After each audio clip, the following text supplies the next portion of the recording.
नमस्कार प्रिय विद्यार्थियों। जैसा कि आप देख रहे हैं कि यहाँ पर ये हाई स्कूल का अनसॉल्व पेपर सेट नंबर 2 है, जो कि 2023 में आया था। इसमें आप देख सकते हैं कि जो रसायन विज्ञान का जो भाग है, पहला क्वेश्चन है कि निम्नलिखित में से कौन सी धातु ठंडे जल से हाइड्रोजन गैस निकालती है। तो हम लोगों को पता होना चाहिए कि जो भी हाइड्रोजन से ऊपर तत्व होएगा, वही तत्व हाइड्रोजन को निष्कासित कर सकता है। तो यहाँ पर हम लोग देख सकते हैं कि जो तांबा होगा वो हाइड्रोजन से हमारा नीचे होएगा। गोल्ड भी होगा जो, वो भी हाइड्रोजन से नीचे होगा, क्योंकि जो हाइड्रोजन से नीचे होता है वो कॉपर भी हो सकता है, हमारा गोल्ड भी हो सकता है, प्लेटिनम हो सकता है, मरकरी हो सकता है और सिल्वर भी।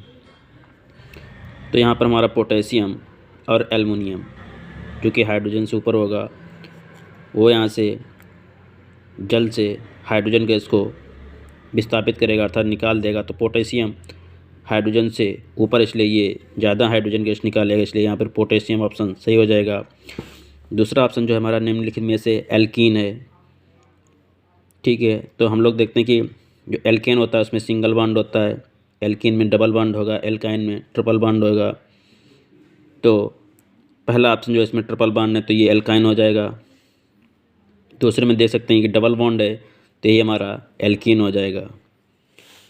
अगला क्वेश्चन है कि 1 बिलियन है जो लाल लिटमस को नीला कर देता है, इसका पीएच मान क्या होगा। तो जो लिटमस पेपर 2 प्रकार के होते हैं, एक नीला एक लाल। तो जो लाल लिटमस पेपर नीला होता है वह बिलियन हमारा होगा क्षारीय, और क्षारीय बिलियन का मान जो होता है वो 7 से अधिक होता है। तो यहाँ पर हमारा एक ही ऑप्शन है 8, तो हमारा डी ऑप्शन सही हो जाएगा। अगला है कि क्लोरीन के अणु में आबंध पाया जाता है। तो जो क्लोरीन होता है वो Cl और Cl एक गैस होती है जिसके बीच में एक बंध उपस्थित होता है। तो यहाँ पे हमारा बी ऑप्शन हो जाएगा, एक सहसंयोजी आबंध।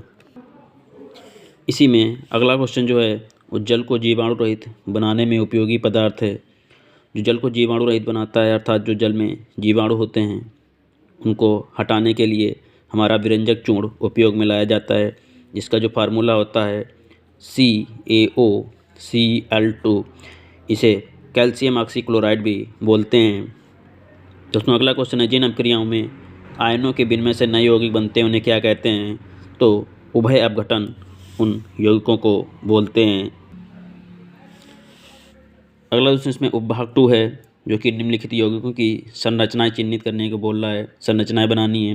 प्रोपेनल है, अर्थात हमारा जो है यहाँ पर एल्डिहाइड समूह नल लगा हुआ है, तो प्रोपेनल के लिए यहाँ पर 3 हमारे जो कार्बन हो जाएंगे इस प्रकार से। यहाँ पर ये हमारा HO ग्रुप हो जाएगा, और यहाँ पर हमारा CH3 हो जाएगा और CH2, अर्थात CH3 CH2 CHO propanal group हो जाएगा।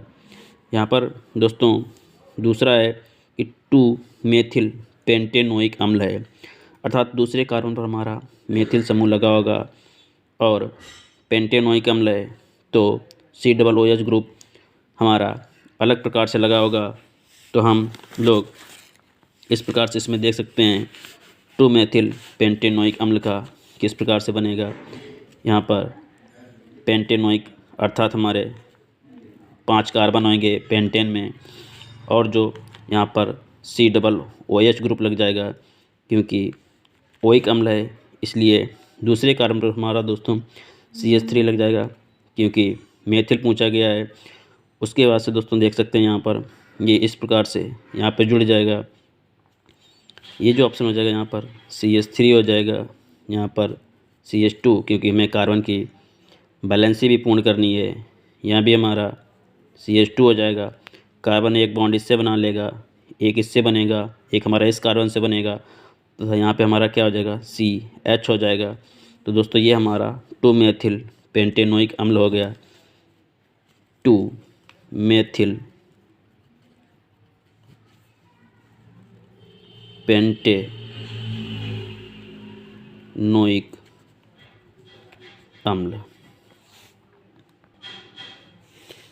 इसी में दोस्तों अगला है प्रोपीन। प्रोपीन का भी देख सकते हैं दोस्तों, हमारा एल्कीन है अर्थात डबल बॉन्ड हो जाएगा, और यहाँ पर प्रोपीन में जो हैं 3 कार्बन होंगे, तो उसका भी स्ट्रक्चर देख सकते हैं। प्रोपीन का 3 कार्बन हमने ये बना लिए। प्रोपीन मतलब एक कार्बन पर हमारा डबल बॉन्ड हो जाएगा, तो यहाँ पे हमारा जो हो जाएगा CH2 डबल बॉन्ड बना लिया। यहाँ हमारा CH3 हो जाएगा सिंगल बॉन्ड, और कार्बन ने यहाँ पर 2 बॉन्ड बनाए हैं, तो एक हाइड्रोजन और लग जाएगा। तो ये हमारा हो गया प्रोपीन। दोस्तों अगला इसी में देख सकते हैं 2 मेथिल ब्यूटेनॉल 2। तो इसमें देख सकते हैं ब्यूटेनॉल है, किस प्रकार से बनाएंगे। ब्यूटेनॉल मतलब 4 कार्बन, 1 2 3 और 4 कार्बन। 4 कार्बन हैं, जो ब्यूटेनॉल 2 है, अर्थात हमारा देख सकते हैं क्योंकि यहाँ पे पूछा गया है 2 मेथिल ब्यूटेनॉल 2। तो 2 मेथिल ब्यूटेनॉल 2 किस प्रकार से लगा सकते हैं, अर्थात यहाँ से OH ग्रुप हमने ब्यूटेनॉल है तो दूसरे कार्बन पर लगा दिया। मेथिल समूह भी लगा है तो यहाँ भी हमने CH3 लगा दिया, दोनों पे ही दूसरे कार्बन पर लगे हुए हैं। अब यहाँ पर हम इसकी वैलेंसी भी पूर्ण कर लेते हैं। यहाँ पे CH3 हो जाएगा, यहाँ पे कार्बन चारों बंद बना ही लेगा। इस प्रकार से यहाँ पे हमारा हो जाएगा CH2 और यहाँ पर हमारा हो जाएगा CH3। तो ये देख सकते हैं यहाँ पर जो 2 मेथिल ब्यूटेनॉल 2 मेथिल ब्यूटेनॉल 2, अर्थात नंबरिंग जब हम इधर से करेंगे 1 2 3 4, तो जब देखेंगे यहाँ पर सबसे पहले हम जो प्रतिस्थापन समूह है दूसरे कार्बन पर मेथिल लगा हुआ है तो 2 मेथिल हो जाएगा। उसके बाद कार्बन की चेन गिन लेंगे 1 2 3 4, ब्यूट हो जाए, सिंगल बॉन्ड है तो ब्यूटेन, और OH लगा जो मेन हमारा क्रियात्मक समूह, इसके अंत में और लगता है तो 2 मेथिल ब्यूटेनॉल 2, क्योंकि OH ग्रुप हमारा जो है वह दूसरे कार्बन पर लगा हुआ है। दोस्तों छठा क्वेश्चन है वो आपके सिलेबस से हटा हुआ है। अगला देखते हैं यहाँ पर कि कुछ अपक्रियाएं पूर्ण करने के लिए बोला रासायनिक समीकरण संतुलित करना है, तो प्लास्टर ऑफ पेरिस के साथ में क्या मिलाया जाता है जिससे हमारा जिप्सम का निर्माण होता है। तो दोस्तों देख सकते हैं जो प्लास्टर ऑफ पेरिस का जो फार्मूला होता है CaSO4 × ½ H2O, ये प्लास्टर ऑफ पेरिस होता है। इसके साथ में दोस्तों जब क्या किया जाता है, जल मिला दिया जाता है, वाटर अर्थात H2O, तो हमारा जिप्सम का निर्माण हो जाता है। तो यहाँ हमारा जल हो जाएगा। दोस्तों अगला कि hydrogen plus chlorine. Hydrogen plus chlorine क्या है, अर्थात H2 + Cl2 क्या बनाएंगे, HCl। बैलेंस कर लेंगे तो यहाँ पे 2HCl हो जाएगा, अर्थात हाइड्रोक्लोरिक एसिड बन जाएगा, HCl हाइड्रोक्लोरिक एसिड बन जाएगा। अगला कि जिंक कार्बोनेट क्या होता है, जब उसे हीट किया जाता है जिंक ऑक्साइड बन जाता है, और दोस्तों हमारा कार्बन डाइऑक्साइड का निर्माण होता है। अगला है जब मैग्नीशियम के साथ क्या मिलाया जाता है, तो मैग्नीशियम क्लोराइड तथा हाइड्रोजन बनता है। तो दोस्तों यहाँ पर हमारा HCl के साथ में क्रिया मैग्नीशियम की करवाई जाएगी। अगला है बेरियम क्लोराइड सल्फ्यूरिक अम्ल के साथ में रिएक्ट करता है, तो एक तो हमारा हाइड्रोक्लोरिक एसिड बन जाता है, दूसरा हमारा जो बनेगा वो हो जाएगा बेरियम सल्फेट। Barium sulphate. अगला है दोस्तों सिल्वर नाइट्रेट, जब सोडियम आयोडाइड के साथ क्रिया करता है तब हमारा सोडियम नाइट्रेट बनता है। सोडियम नाइट्रेट यहाँ से ये निकल गया, जो बचेगा हमारा वो सिल्वर आयोडाइड के साथ में यहाँ पे बन जाएगा सिल्वर आयोडाइड। ये सिल्वर आयोडाइड बन गया। दोस्तों अथवा में इसी में और क्वेश्चन भी है कि वियोजन अपक्रिया किसे कहते हैं, ठीक है। तो यहाँ पर हम देख सकते हैं दोस्तों कि मान लो कोई अपक्रिया NH3 है, जब इसका अपघटन होता है तो ये 2 भागों में N2 + हाइड्रोजन में टूट जाती है, ये हमारा वियोजित हो जाता है 2 भागों में।